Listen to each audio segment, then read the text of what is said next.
kubanga nze muntu aludde mwenale abakyala baŋŋambe byokubeera awaka abikoyi balondera birimu byokukola nebulira sisigamba nti balaba abakyala mwekolere empego ebaire ndi bubi era mbaire ndi kumpi kubuguyala naye buli wona ebikkangako ka blanketi akengeri gye kaweweera ng'omwana waffe gyali era atulowoozaako. Bajjajja balina eno obubaka bwe baweereza, bajjajja muweereze obubaka eno babuwulire.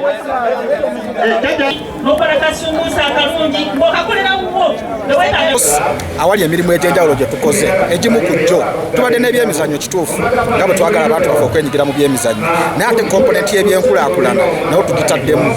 Tuwadde abakyala abasoba mu 30 capital. Abakyala abo basika chips, abakyala abo balina bizinesi ez'enjawulo, so tubawadde capital atandikirwako w'ebikozesebwa.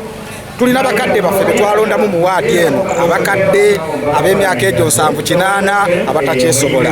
Tubadduukiridde n'ebyokwebika. Amina. atuuka ku buwanguzi. Amina. Luserubulwa tukuwa omukisa gyonna amwongere obukulembeze obulungi era abeere muntu waffe mulungi nnyo. Taata tweyanzisa kubanga nze muntu aludde mwenale munsonyiwa okukyogera ndudde nnyo mwenalemu okuva ku nga nnonya akalulu nga nzina amazina konstituense zonna naye ng'ate enkola bintu bino bya nkoko. Nze ebbanga lyensiikidde enkoko ngenda ndowooza myaka nga 27 nga nsiika nkoko kuba nagitandika nga ya 1500 ne sifunangako mubaka yenna aŋŋamba nti kwako akadomola ka budde.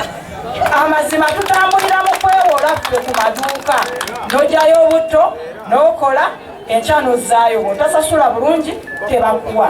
Muri blankets okusobola okulaba nga nabo tubaddizaako kwako akatono bakadde baffe, era tuzze n'ebitabo ebisoma mu 1,000 bye tugenda okuwa amasomero agakola omuluka guno gwa Kitigoma omuli ebya primary wamu n'ebya secondary. So iwe tuzze abantu baffe bano baali baagala tent twagibawa ate tubaleetedde n'obutebe kubanga bangamba omubaka watuwa tent naye temuli butebe, so leo tubaleetedde obutebe era nabo okubwongera mu tent omwo. Waliwo ekitusanyusa abakyala baffe abagenda okuzaala tubaleetedde zimaza kit wamu n'ebbaafu. Waliwo aseza n'agamba kati abasajja kabeefunuggu era tweyongedde amaanyi ag'okwenyiza ddala akalulu tuli mu sisitemu mu mbeera yonna. Mama Kamada.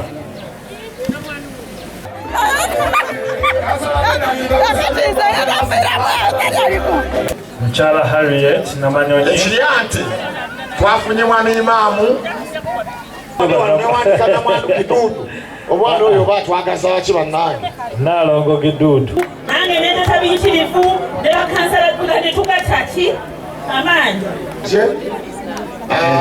Mukyala Mwami Kamada tatasubira kutambula namwandu Mugwanya naye buli wona ebikkangako ka blanketi akengeri gye kaweweera ng'omwana waffe gyali era atulowoozaako. Weewaawo nolwekyo ngenda kusaba abakulembeze abali wano naddala abeesimbyewo mujje mufune ku mikisa gy'abakadde bano, buli omu ng'akwasayo omukadde w'omu blanketi okuva wali nga bakulembeddwa. empego ebaire ndi bubi era mbaire ndi kumpi kubuguyala engeri yentakaali mu maani ganoonya akasente ninzi Yebale nnyo okutuleetera byokwebikka.